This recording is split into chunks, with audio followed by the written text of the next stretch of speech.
Okay, so before I read this book about a year ago, I pretty much always felt like I didn't have enough time while I was growing my business. I was feeling pretty stressed and burned out, and my business was often suffering because I didn't really know how to manage my time. I started this business so that I could get freedom and do what I want, but then I looked at my calendar and it will always be rammed with things that I didn't particularly want to do. But then, about a year ago, I came across this absolutely incredible book, Buy Back Your Time, where Dan Martell explains how growing your business does not actually have to mean working harder. According to Dan, you can in fact work less, but you have to understand the principles of time management that he lays out in his book to do that. Now, Dan Martell is a Canadian entrepreneur and the founder of Clarity FM and Flowtown, and has apparently made hundreds of millions of dollars in software businesses. And so in this video, we are going to go through 3 key ideas and 3 strategies from this book, Buy Back Your Time, which is what we are discussing in this episode of Book Club, the ongoing series where for the last 4 years, I have been distilling and discussing highlights and learnings from some of my favorite books. Oh, and by the way, if you're new here, my name is Ali. I'm a doctor turned entrepreneur and also the author of this book, Feel Good Productivity, which is about how to do more of what matters to you in a way that's actually enjoyable, meaningful, and sustainable. And here on this YouTube channel, I make videos about how to build a life you love.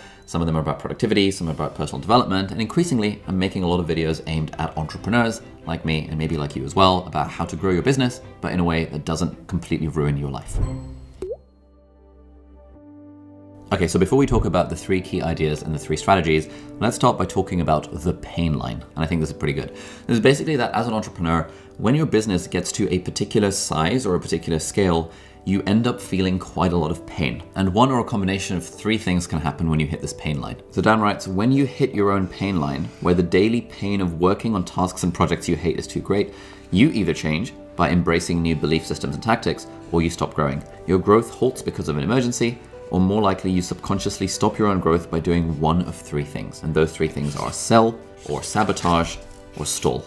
Now, it's worth kind of double clicking on some of these. Sell is the first one. Now, this is actually what I did in 2019 when I sold my first business, SixMed. I sold a majority stake in that to a guy who is now a friend of mine. And I sold it because I hit this pain line. And I didn't recognize this at the time, but I was kind of growing my YouTube channel and I also had this business that was doing okay, but it was sucking up a lot of time and energy and attention. And I didn't really feel the passion for that business anymore. And so when the opportunity came to sell that business, I jumped on it and I felt like a wave of relief, like, oh, I don't need to worry about this business anymore. It's in the hands of someone else who's going to grow it, etc., etc. Option number 2 that can happen is sabotage. You suddenly decide to launch a new product or a new line of business. You urgently feel the need to overhaul your website. You keep replacing key team players for small mistakes. You drag your feet on business decisions until the opportunity slides by. And then option number 3 that we actually see quite a lot of here on YouTube is stall. Stalling is what happens when you confess, I'd rather have a smaller company. It's making a conscious decision not to grow. When you're so overwhelmed managing your current company's size, growth can feel downright exhausting. But, you know, I somewhat disagree with Dan's perspective on this, but like, I'm gonna say it anyway.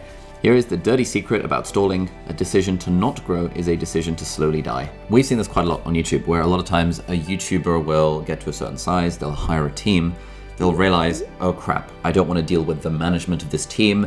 It's taken the joy away from the craft, you know, that hey, I really enjoyed making videos and now I have to be a leader and a manager. I don't really like that. Some YouTubers push through that and come out on the other side, where they now have a business that really lights them up, that lets them do exactly what they want on their own terms. But a lot of other YouTubers and business owners will sort of pull back from that line and decide, you know what, I'm going to fire everyone and I'm going to go back to just me. I personally think either of these options are totally reasonable depending on what your goals are and what you actually want.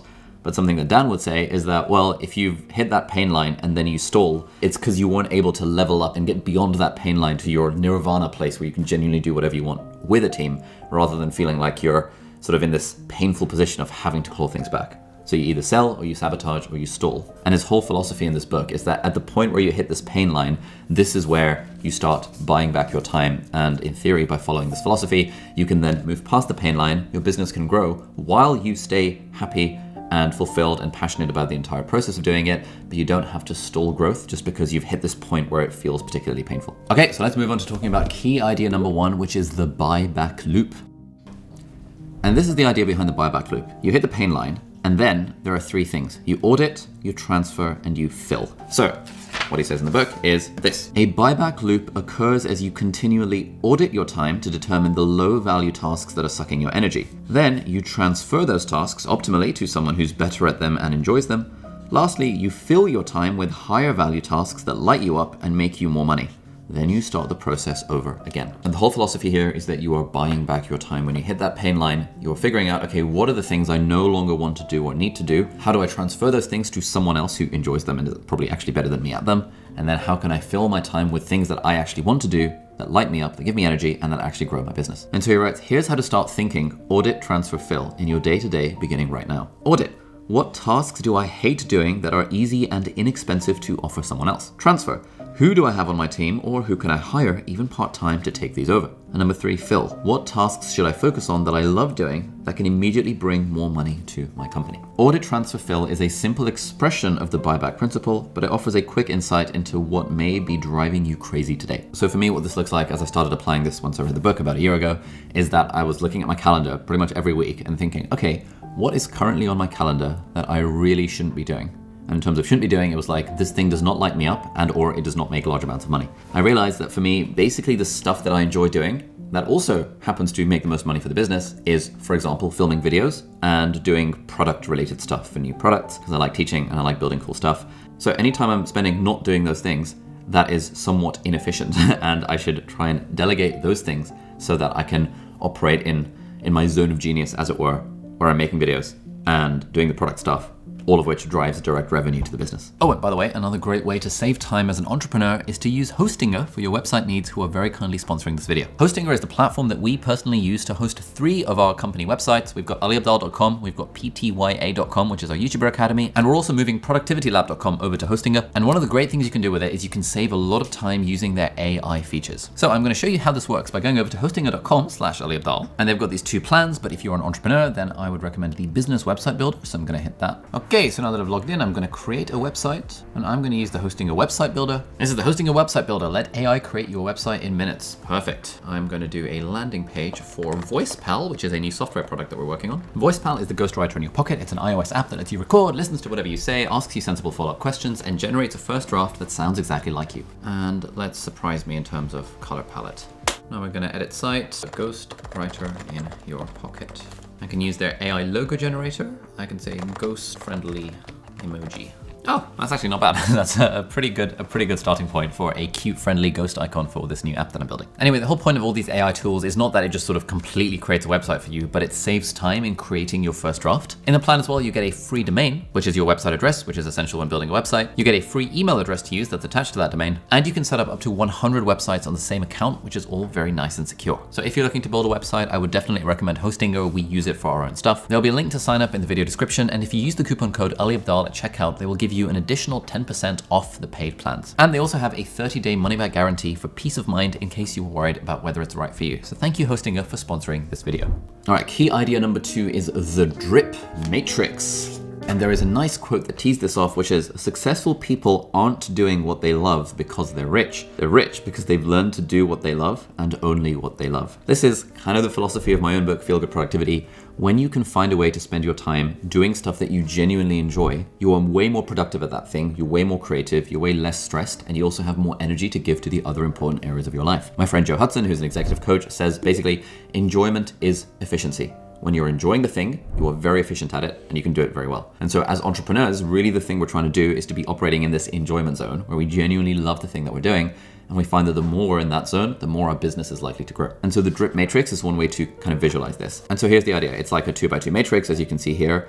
On the x-axis, on the bottom here, we've got it lights you up. So these are things that light you up a lot. These are things that don't really light you up. And then on the y-axis, we have makes you money. So stuff over here makes you lots of money. Stuff over here makes you not very much money. Now, if something does not light you up and does not make you a lot of money, that should be delegated. It probably has to be done, but you don't enjoy it and it's not making that much money, so that's an easy thing you can delegate. These are things that you should really get rid of ASAP. Like, there's no reason not to get rid of these things. 80% done by someone else is 100% freaking awesome. I love this quote. Whenever it comes to delegation, the fear is always like, oh, but if I delegate this thing, they won't be able to do it as well as I could do it myself. And that is always true. Well, it's not always true, but it's often true. You not having to come in on the weekend to get caught up is 100% awesome. You not having to miss your kid's game or a friend's birthday party is 100% awesome. You not having to spend half of your week doing something you hate for the 100th time is 100% awesome. Then you've got R for replacement. This is where it is harder to get rid of stuff because the stuff is making you money, but it's draining your energy. And it becomes harder to find someone to replace you in doing those particular tasks. Here's a nice quote as well. That's why sometimes I call this the pitfall quadrant.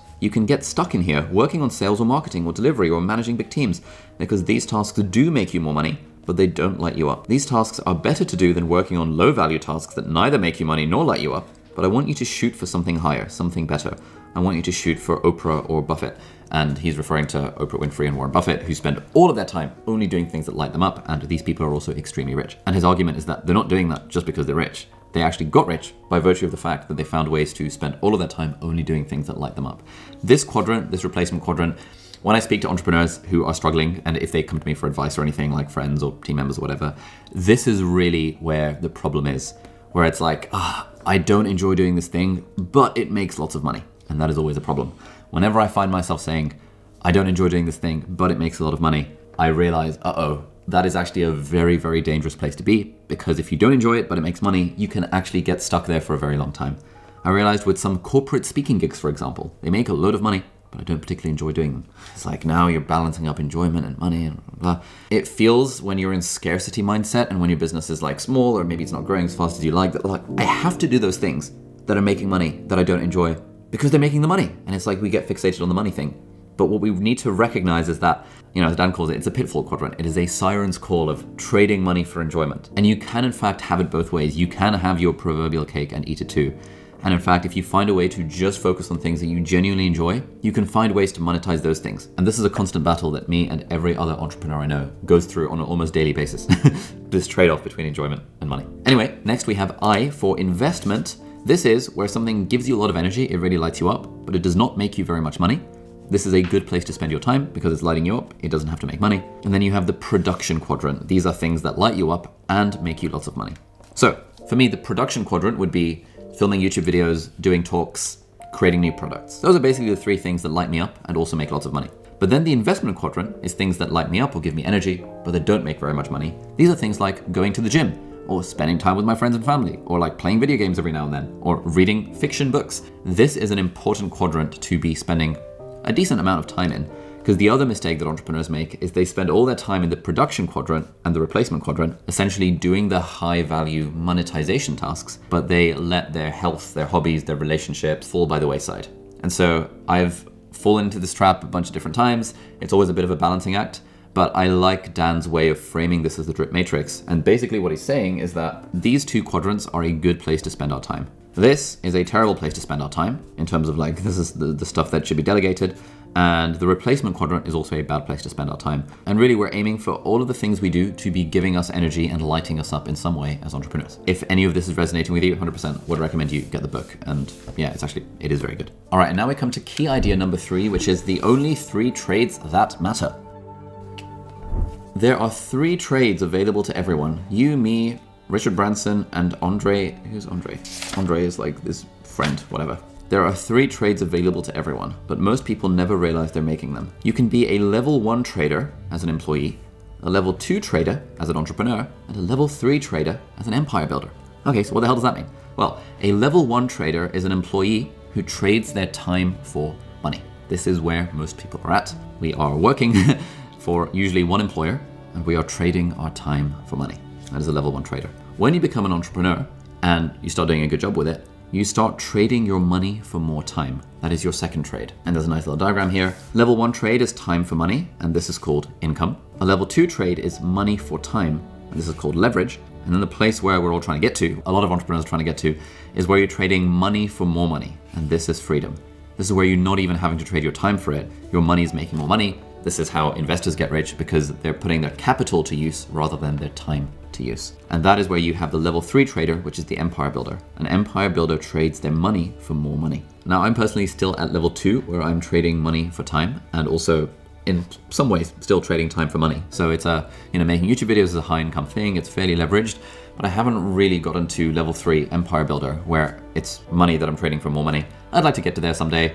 That is where you have total freedom, where you then don't even have to work, or don't even have to work for your money. Your money is simply making more money by virtue of the different assets you're putting into and the people that you're hiring and stuff. And you have to go through levels 1 and 2 before you can get to level 3. Quick heads up, by the way, if you would like to read summaries of other books, then you should definitely check out Shortform. There will be an affiliate link with a 20% discount in the video description.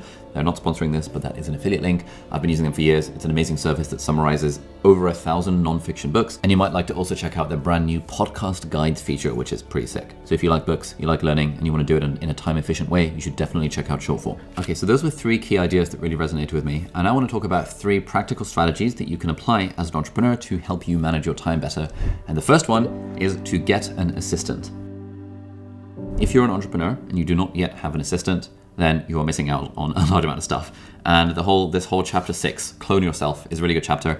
Basically all about why and how to hire and work with an assistant. Now, as a quick aside, if you're at this part of the video and you're interested in learning more about this, you should absolutely sign up to my completely free business class newsletter. This is basically where me and my team share behind the scenes insights from what's worked to grow our business from 0 to 5 million in revenue, and what we're learning actively to try and get it from 5 million to 10 million in revenue. And I've personally had an assistant since like 2020. So for the last 4 years, I've been working with various virtual assistants and personal assistants. And I'm going to do some issues of that newsletter where me and my assistant share the methods that we use to work together. It is completely free. It's aimed at entrepreneurs. You can check it out. There's a link down below if you want to check it out for whatever reason. And so his whole shtick in this chapter, which I completely agree with, is that every entrepreneur needs an administrative assistant. There are 2 major things that an assistant can get off your plate, and that is your calendar and your email inbox. He writes, an administrative assistant is the easiest way to begin transferring delegation quadrant tasks today. Every entrepreneur should have one, no exceptions. Even if you can't afford a full-time traditional assistant, determine your buyback rate and consider a virtual assistant. He defines buyback rate, by the way, as how much money are you making per year in terms of profit and everything else, divided by 2,000 to get your hourly rate, and then divided by 4 to get your buyback rate. In my case, let's say I make $1 million in profit, divided by 2,000, that's, what is that? $500 an hour, and therefore my buyback rate is 500 divided by 4. So anything that I can delegate for less than $125 an hour is stuff that I should delegate, because you want to get at least a 4x ROI on your time. So that would be the buyback rate situation. An assistant can help execute on tasks because they don't execute with the same emotional baggage that you do. Typically, they won't be scared to tell a customer no like you would be, because it's not really their company. Use that to your advantage by setting rules and then expecting your assistant to execute. This is something that my assistant Iram is very good at. I really struggle to say no to things when people ask me, because I'm a nice guy and I'm a people pleaser. And if someone comes up to me and says, hey, can you be on my podcast? I'll feel this urge to say, of course I can be on your podcast, even though being on someone's podcast isn't really a high leverage thing, etc., etc. And so what Iram always says, and the advice that I need to follow is, hey, anytime someone asks you to be on their podcast or asks you for anything, I should just direct them to Iram. So like, yeah, sure, my assistant manages my calendar, please email her and we'll see what we can do. And then Iram is much more able to say no to it, like, sorry, Ali's busy, he doesn't have the time, like it's not really a priority. Whereas I would feel so bad about saying that. One of the best uses of an assistant that I still need to get way better at, just like directing everything towards the assistant. He's got a whole system in here of like managing your email, and we're incorporating the system into our email workflow as well. And he says, point number 3, an administrative assistant should be fully managing 2 responsibilities, your inbox and your calendar. You should never be the first person answering an email or scheduling a meeting or anything else on your calendar. Again, I could definitely take this advice a little bit more. And really for me, I think hiring an assistant has been one of the highest ROI things that I've ever done. It's now a thing that I'm massively bullish on. Anytime I speak to an entrepreneur who's making enough money to be able to afford an assistant, but does not currently have one. If you're looking for places to get an assistant, I have hired from within my own audience every time. For the last 1, 2, 3, 4 assistants that I've had. But there is a service called Athena, which specializes in placing people with virtual assistants, which I've heard very good things about. All right, the second strategy is 10-80-10 delegation. This is quite simple. This is the 10-80-10 rule. So the 10-80-10 rule is a simple technique you can use when you still want to be involved with the end result, but you don't need to do all the work on your own. Think of designing the cake versus decorating it. Then, after the majority of the work is done, you come in to add a few special touches. This is sort of how I think about delegation within my team, where I'm involved in the first 10%, the ideation, coming up with the idea and the skeleton of the thing of like, hey, we're building a new product, like these are my ideas for the thing. The first 10% is something I'll do with the team. Then the team goes away and executes on the next 80%. And then I will come in to do the final 10% to be like, yeah, this is good, this could be tweaked, and just do the final finishing touches often, which will, in my opinion, take it from really good to really good with a cherry on top. And then the thing is done. When I heard this 10-80-10 rule, it just made so much sense, because previously when I've tried doing 100% delegation, it's like, hey, just team member, just do this thing. That doesn't work because they need some input from me, some sort of skeleton structure for it to make sense. And when I haven't had that phase at the end, when I've been sort of quality checking something, often I'll see it come out and I'll be like, oh, hello, I wouldn't have done it that way or that way or that way or that way. And then it just sort of feels a bit bad. I don't know what impact it actually has on our customers. Probably none, but it feels bad for me. So 10% at the start, 80% done by the team, and then 10% at the end. And I find that this is a very nice way of thinking about delegation. And then strategy number 3, and by the way, there are tons and tons of good things in this book, but I'm just trying to keep this video vaguely short. Strategy number 3 is the definition of done. This is something we use in our business all the time. And Dan writes, there's one thing many entrepreneurs think: no one ever does it right. There is an easy hack to solve that problem, a definition of done, or as I like to call it, a DOD. For instance, when I ask my admin assistant to purchase a whiteboard, I give them a DOD. This task is done when the whiteboard is hanging on the wall in my office, there are 4 colored markers, red, green, blue, and black, and there is a dry erase marker handy. That is a very clear definition of done. It's like, oh, okay, it doesn't leave any room for ambiguity. But if it's a bigger project, and we use this in our team all the time, there are 3 Fs. This has been probably the single biggest thing I've taken away from this book. Facts, feelings, and functionality. Facts. What are the hard metrics that must be accomplished? What measurement in your business must be improved? What are the facts? Feelings. How must you and others feel for this task to be considered complete? And functionality. When this task is finished, what must it enable others to do? So in other words, what is the thing? How does it feel? And then why are we actually doing the thing? Now, ever since I came across this definition of done, it immediately sort of lit a light bulb in my mind, because I was very bad at giving people clear instructions about like, hey, let's build this thing. Because in my mind, building this product is like a clear thing. But in my team members' mind, building this product is not at all a clear thing, and we weren't actually on the same page about any of this stuff. So when we started specifically incorporating the DOD, the facts, feelings, and functionality, suddenly it made everything a lot more clear. Now the way that we run our team is that every quarter we set quarterly quests, and people come up with different projects that they're working on, and each project must have a definition of done, including facts, feelings, and functionality. Facts are like, okay, you know, by the end of this project, we will have presented a Loom presentation showing our book marketing strategy for 2024. Functionality might be something like, this book marketing strategy for 2024 will enable our content teams and commercial teams to work better together and understand exactly what's needed to be done in order to drive increased book sales. And feelings is my favorite part of this, which is when Ali sees this presentation, he will feel profound confidence in whoever is doing that presentation.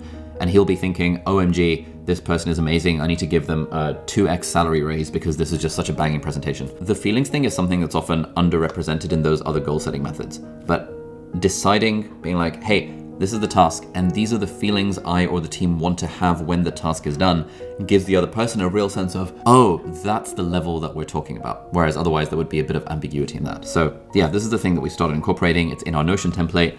By the way, if you're an entrepreneur, you should sign up to our business class newsletter. We'll be sharing a bunch of these templates over the next few months as me and the team like write little things about like, oh, here's how we manage our OKRs, here's how we do our quests, here's how we do our definition of done. If you're interested, link down below. Now, if you enjoyed this video, you should definitely check out the book, Buy Back Your Time. It is wonderful. There'll be a link down below. And if you want more strategies on how to manage your time, check out this video over here, which is my trident method for time management that I still use to this day. It's awesome. I've had a bunch of entrepreneurs say to me that that method, they've started incorporating it and it's changed the way they manage their time. And I'll be linked right over here. Thank you so much for watching, and I'll see you hopefully in the next video. Bye-bye.